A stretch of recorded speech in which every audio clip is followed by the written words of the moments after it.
गर्मियों में मूंग की खेती बिल्कुल एक 65 दिन की तेज दौड़ जैसी होती है ना। आज के इस एक्सप्लेनर में हम ठीक यही डिकोड करने वाले हैं कि कैसे हम एक साधारण सी पैदावार को एक रिकॉर्ड तोड़ फसल में बदल सकते हैं, वो भी सिर्फ 5 सटीक और बेहद जरूरी तरीकों से।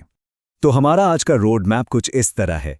पहले हम पैदावार के अंतर को समझेंगे, फिर सिंचाई की 4 अहम स्टेज, शाखाओं का विकास, फूलों को गिरने से कैसे रोकें और आखिर में फली छेदक यानी पॉड बोरर पर कंट्रोल। चलिए सबसे पहले बात करते हैं मूंग की पैदावार में आने वाले उस बड़े अंतर की।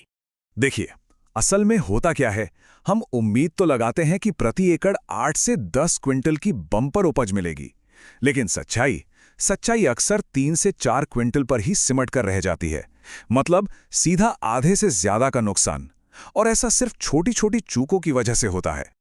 अब सोचिए, ये इतना बड़ा नुकसान सिर्फ 60 से 65 दिन के एक छोटे से लाइफ साइकिल में हो जाता है। सच कहूं तो इस दौरान अगर हमने एक हफ्ते की भी देरी कर दी ना, तो समझ लीजिए कि हमारी पूरी मेहनत और उपज का एक बड़ा हिस्सा वहीं खत्म हो जाता है।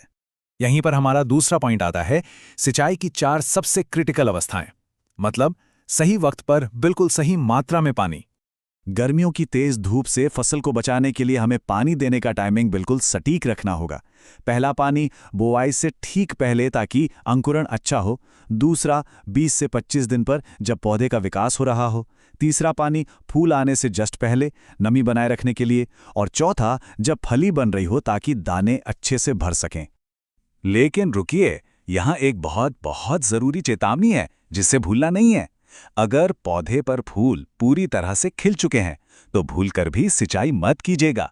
अगर इस वक्त पानी दिया तो सारे फूल सीधे पौधे से झड़कर जमीन पर गिर जाएंगे। चलिए अब आते हैं तीसरे कदम पर, जो है शाखाओं का अधिकतम विकास, यानी पौधे को सही समय पर सही डाइट देना। यहाँ पैदावार का गणित एकदम सिंपल है। अगर शुरुआत में सही पोषण मिला तो पौधे में ज्यादा शाखाएं यानी ब्रांचेस निकलेंगी। ज्यादा ब्रांचेस का मतलब है ज्यादा फूल, और ज्यादा फूल मतलब ढेर सारी फलियां, और आखिर में इसका रिजल्ट क्या होगा? एक शानदार बम्पर पैदावार। अब सवाल है कि ये होगा कैसे। इसके लिए हमें एक सटीक फॉर्मूला अपनाना होगा। 20वें दिन NPK 19-19-19 या 20-20-20 लें और उसमें माइक्रोन्यूट्रिएंट सुपर मिला लें, करीब 5 ग्राम प्रति लीटर पानी के हिसाब से, और स्प्रे कर दें। फिर ठीक 25वें दिन घनी शाखाओं के लिए 250 मिलीलीटर प्रति एकड़ सीवीड एक्सट्रैक्ट का स्प्रे करना बिल्कुल अनिवार्य है। यह सच में एक गेम चेंजर है। अब बात करते हैं चौथे और सबसे नाजुक पड़ाव की, फूलों को गिरने से रोकना। क्या ये बात आपको पता है कि अगर हम कोई उपाय ना करें तो 40 से 50%, जी हां, लगभग आधे फूल फली बनने से पहले ही अपने आप टूटकर गिर जाते हैं?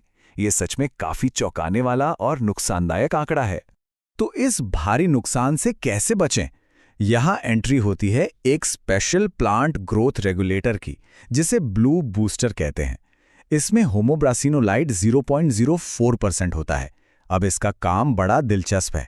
ये पौधे की सारी ऊर्जा को खींचकर सीधे फूलों को फली में बदलने के काम में लगा देता है। इसे इस्तेमाल करने का तरीका भी नोट कर लें। एक बहुत ही पावरफुल टैंक मिक्स तैयार करना है।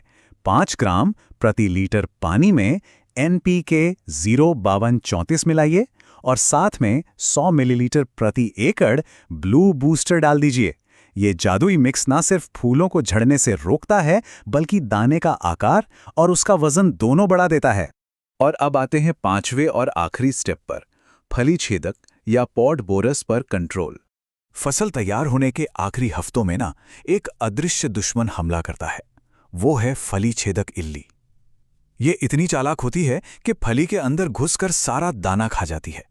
बाहर से देखेंगे तो फली एकदम हरी भरी और स्वस्थ लगेगी, लेकिन अंदर से वो पूरी तरह खोखली होती है। इस खतरनाक इल्ली से निपटने के लिए एक अचूक डिफेंस चाहिए। जैसे ही फूल से फली बनने की प्रोसेस शुरू हो, कात्यायनी चक्रभीट, जिसमें क्लोरेंट्रानिलिप्रोल 18.5% SC होता है, उसका 60 मिलीलीटर प्रति एकड़ के हिसाब से स्प्रे कर दें। इसका रिजल्ट आपको सिर्फ 2 से 3 घंटे के अंदर ही दिखना शुरू हो जाएगा। लेकिन हाँ, यहाँ कीट नियंत्रण का एक गोल्डन रूल बिल्कुल नहीं भूलना है। कभी भी एक ही केमिकल का स्प्रे बार बार रिपीट मत कीजिए। हमेशा रोटेशनल स्प्रे का इस्तेमाल करना चाहिए, मतलब दवा बदल बदल कर डालें, वरना कीड़े इतने ढीठ हो जाते हैं कि उन पर उस दवा का असर होना ही बंद हो जाता है। तो इस पूरे एक्सप्लेनर का निचोड़ क्या है? बस एक सवाल, क्या इस 65 दिन के तेज तर्रार साइकिल में हमारा एक भी दिन बर्बाद हो रहा है? सच तो यह है कि अगर हमें पैदावार को औसत से उठाकर सीधा टॉप पर ले जाना है, तो हर एक दिन का हिसाब रखना होगा। तो सोचिए, क्या हम अगली फसल के लिए पूरी तरह तैयार हैं?